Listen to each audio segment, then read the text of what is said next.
What would you call the partnership between a failed state and a failed president? I would call it Taco Pack, Corrupto Pack. I will explain. Welcome to Bro Tease America. My name is Mohana Murali.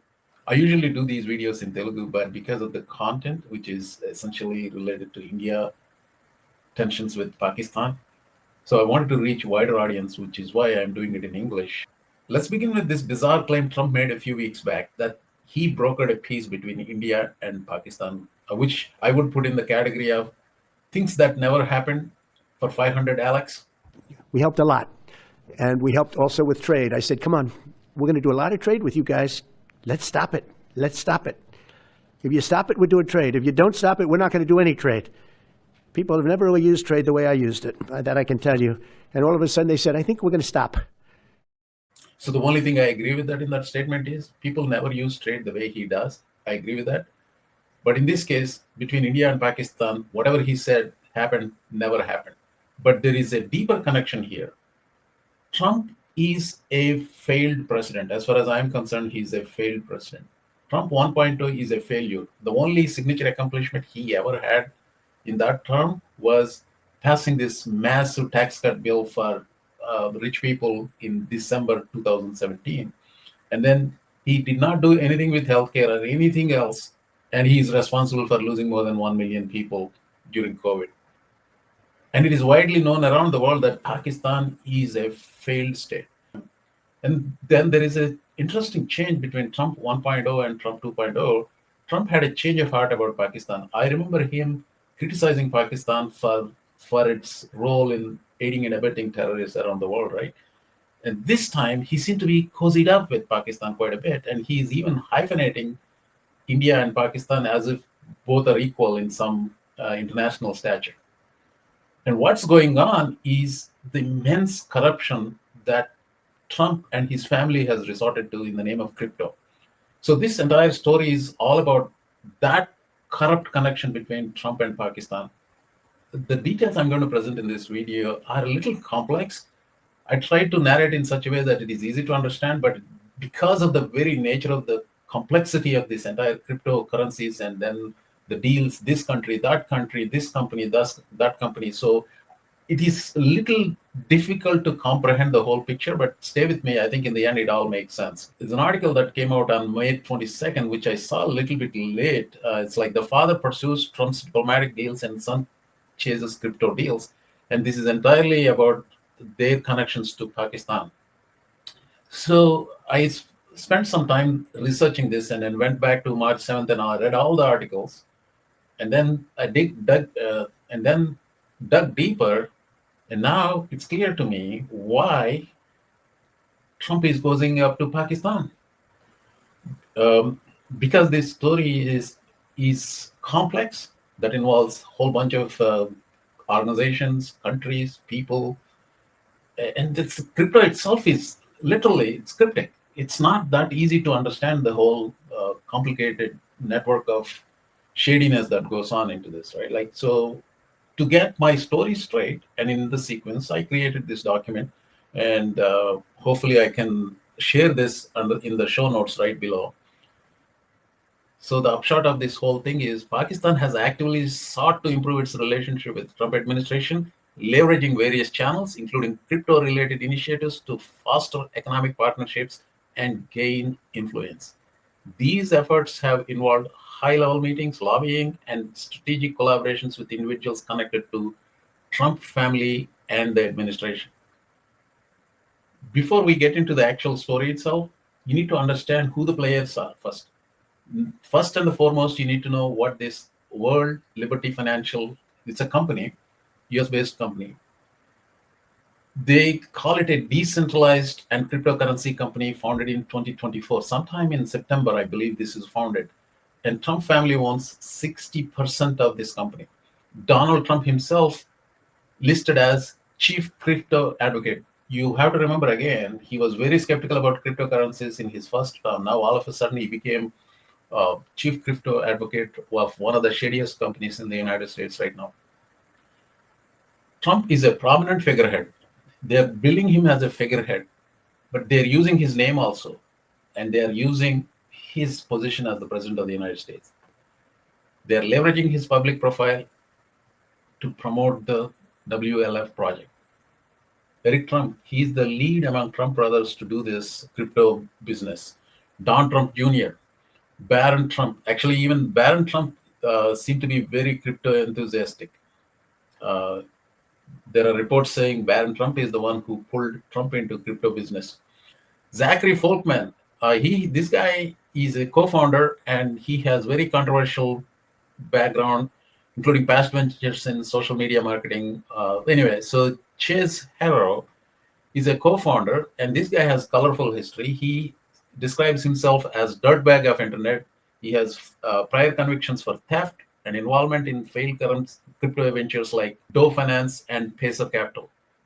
Steve Witkoff, he's actually Trump's Middle East envoy. That means he works for the administration. He works for the U.S. taxpayer, and he himself has connections to WLF. He's a co-founder and significant backer of WLF.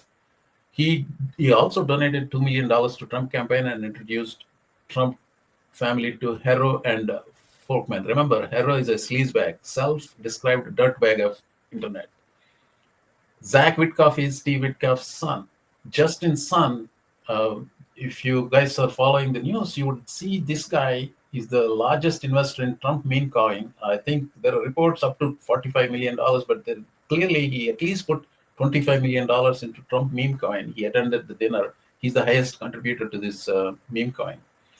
He attended Trump's dinner. Remember, there is a 200 plus people were special invitees, and Trump claimed he's doing it in his personal time, etc., etc. Basically, the people who went there, they said they're there to gain influence on him. So anyway, this is the guy who had money laundering charges by SEC, who was very confident in winning the case, but all of a sudden, mysteriously, the case was dropped in February against Justin's son. He's now roaming freely.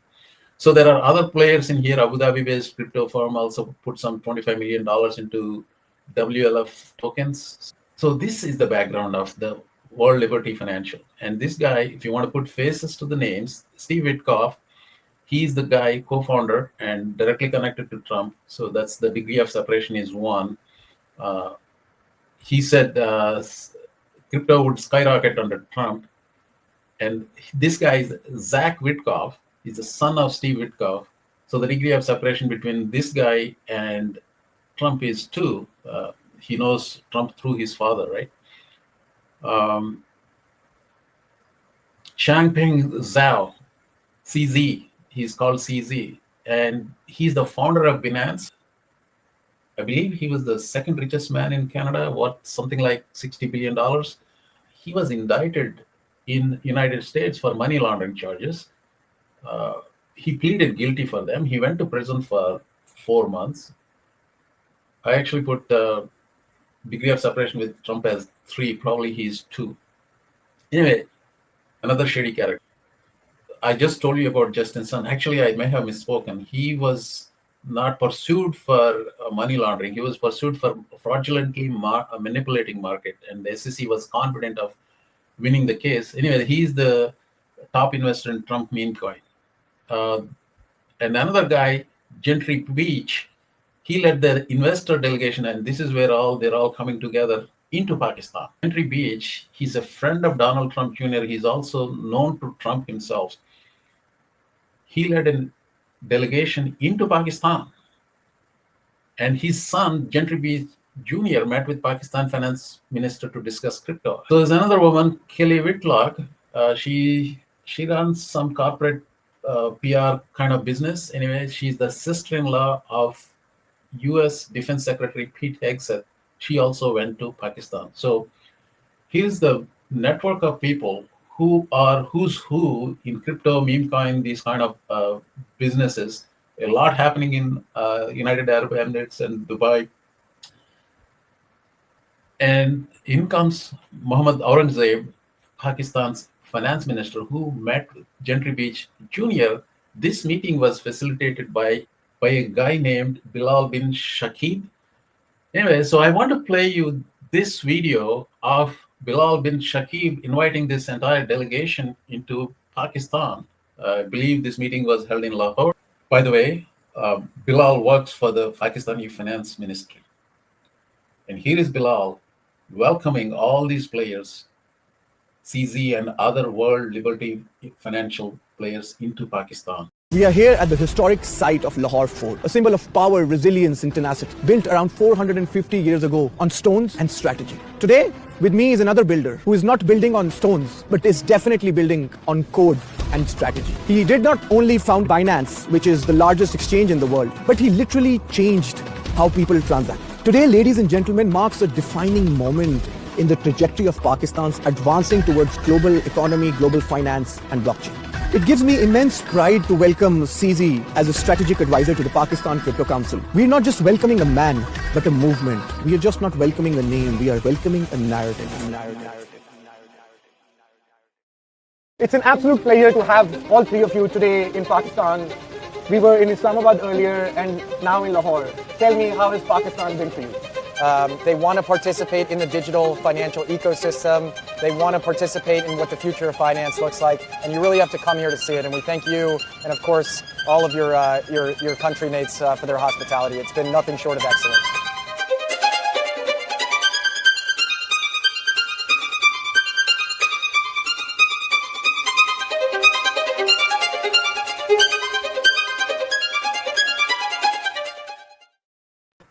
That was Zach Witkoff in Pakistan.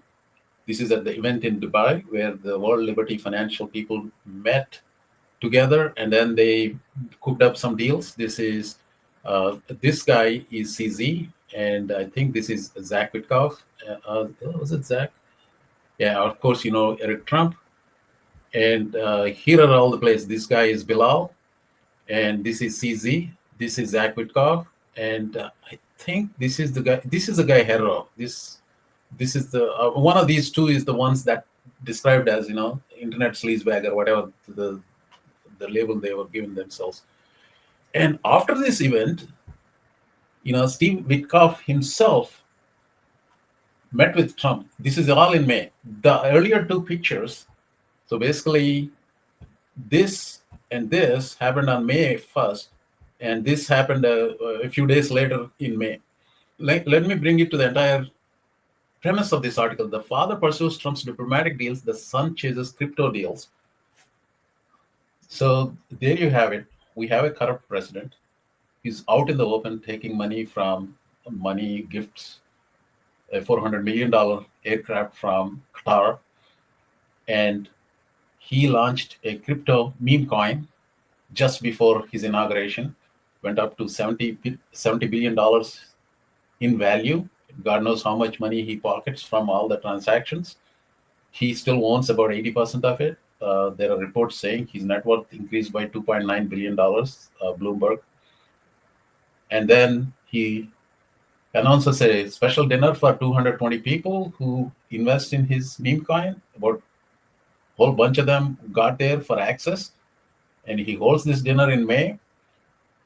And some of those shady players, who knows if this Bilal guy, he's at the dinner or not, because they don't want to disclose who's there.